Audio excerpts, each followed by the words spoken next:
জ্ঞান নাই যে এখানে যে পুরোটা সিসি ক্যামেরা লাগানো আছে, এখানে যে কি হইতেছে না হইতেছে সব সিসি ক্যামেরা উঠতেছে। এই মোবাইলটা এই গাড়ির থেকে নিচে আমার মাল আনলোড হইতেছে, গাড়ির ড্রাইভার লেবারের মোবাইল নিয়ে ওই বাসার ভিতরে ঢুকছে, ঢুকে কোথা থেকে বের করছে আমাকে বস্তার তলের থেকে। এই যে এখানে এইটার ভিতরে এই বেটার বাড়ি হলো বগুড়া, এই বেটাকে আপনার বাড়ি চিনে? আর ও এখানে দাঁড়ায় আসলো প্রায় আধা ঘন্টার উপরে। না আপনি দেখতেছেন মোবাইল তো, আর এটা না পাইলে তো আর দেখতেন না, না পাইলে তো আর দেখার কিছু ছিল না। না না সে আমার বাসার ভিতরে ঢুকছে, আমি তো দেখি রে এই দিক দিয়ে ও হাঁটাহাঁটি তো শুধু করতেছে। মোবাইলের জন্য ঢুকে না, মোবাইল ও তো মোবাইলের জন্য এখানে ঢুকে নাই, মোবাইল তো পকেটে নিয়ে বাসায় যেতে পারতো।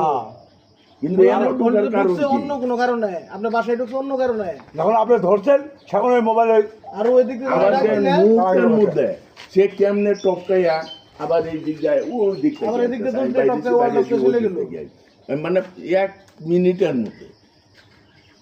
আমরা তো এখানে এসে রিং না দেয় তাহলে তো আমরা টেরি পাই না, তো আমরা আপনি যদি এখানে না ফোর্স করেন, না ফোর্স করলে